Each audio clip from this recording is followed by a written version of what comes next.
जाल की फंदा भारी, परख लखाए भेव तुमको वंदनीय गुरुदेव। गुरु समान और नहीं दाता, आप पता करके देख लो संसार में। हाँ जी। गुरु समान और नहीं दाता, पूर्ण परख समेव तुमको वंदनीय गुरुदेव। गुरु के समान मोक्ष पदार्थ देने वाला संसार में नहीं है भैया हो।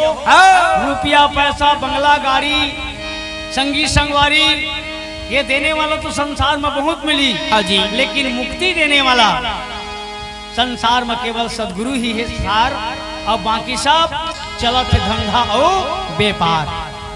अरे साहेब कबीर या सब बोले वाणी, बोले वाणी। साहेब कबीर या सब बोले वाणी, बोले वाणी।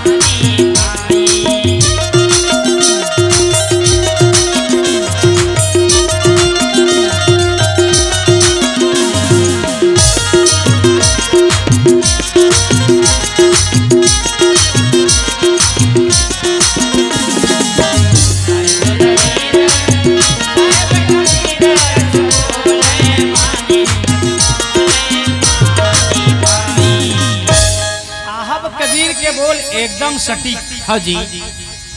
दुनिया में का खोज सकते हैं का भाई? जिन खोजा तीन पाइया। हाँ जी। खोजी बन जा, कबीर के तरह खोजी बन जा, और जल्दी से अगर मोक्ष प्राप्ति करना है तो कबीर के तरह जोगी बन जा। वाह भाई। तो हमन खोजी भी नहीं बन सकतन, न कबीर के तरह जोगी नहीं बन सकतन। हाँ जी। तो का बन गए हम? का भाई? हाँ, हमन सिर्फ भोगी बन गए। हाँ जी। भोगी। हाँ। ये भौतिक भोग। हाँ। अब आज के विद्वान मन कथे बस वही मन ला खोज। वाह भाई। जे तोला सर्व सुख देवे। हाँ जी। सुख के बाद का मिली लगकर बारे में को नहीं बता है। सुख के पीछू में दुख है पगला। हाँ जी। है ये मंजूरी एक जगह रखे। हाँ। सुख खोजवे तेने में तहाँ तो दुख भी मिली। हाँ जी।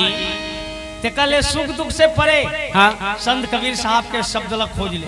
हाँ जी। बाकी सुना था रामायण भागवत गीता, एमन सिर्फ कथा ये कहानी। हाँ जी। एमन कथा ये कहानी। हाँ। पर सदगुरु जत का बोले है ओकर सिर्फ अमृत वाणी, तोला अमृत तो बदला देने वाला है। हाँ जी। अब आज अबो यही शब्द के बोलने वाला है। सतयुग में तो सुकृत कही चला। हाँ जी। द्वापर युग में भैया, त्रेता युग में तो बोला मुनीन्द्र नाम साहेब के नाम से जानीस। हाँ जी।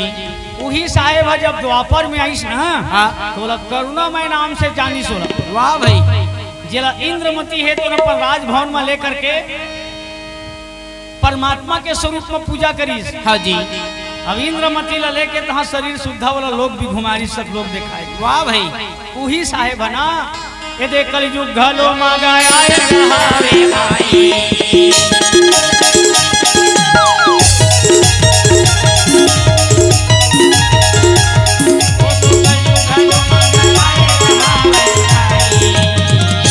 वही साहेब है तो ये कलयुग घला माहे गिरगा। बोला बुझो सकल नरा नारी।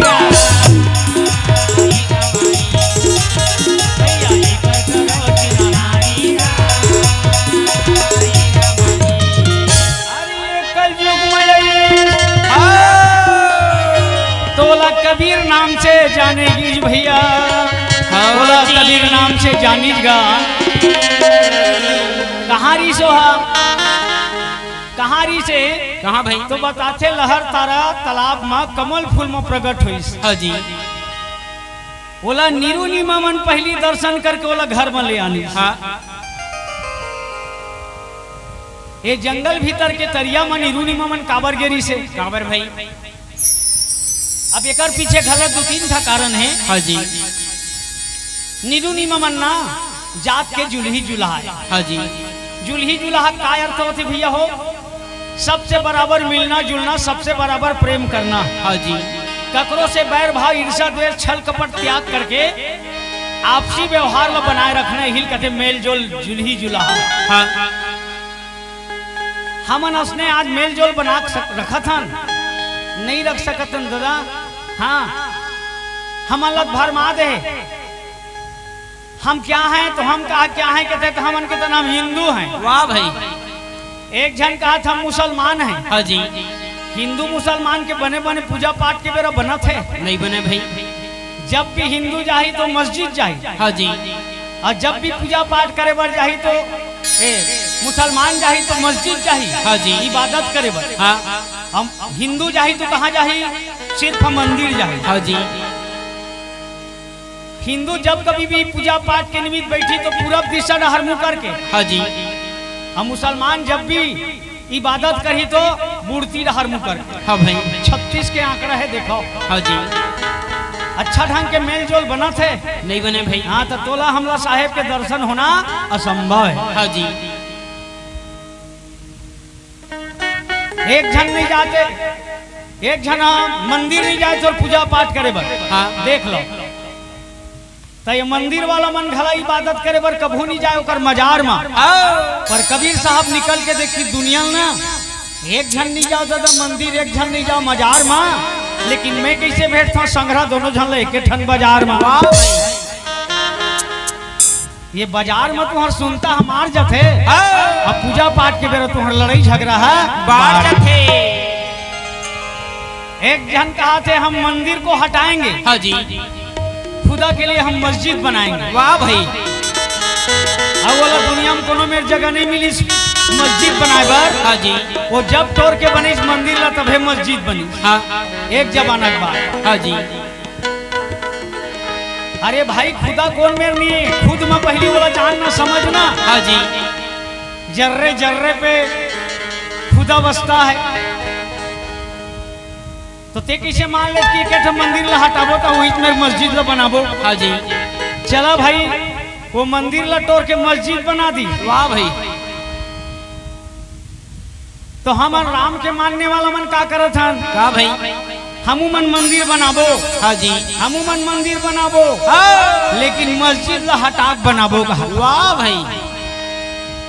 ये कोई पूजा पाठ, ये कोई एको कनी भक्ति के लक्षण है? आपसी विवाद, बैर भाव। हाँ जी। एक जन मंदिर तोड़ा थे, एक जन मस्जिद तोड़ा थे। हाँ। कबीर साहब कहिस के हे मेरे प्यारे संत जन, मंदिर तोड़ो मस्जिद तोड़ो या नहीं मुझाका है, पर किसी का दिल मत तोड़ो, यह घर खास खुदा का है। अरे सुंदर भेद लखाए बोला भैया।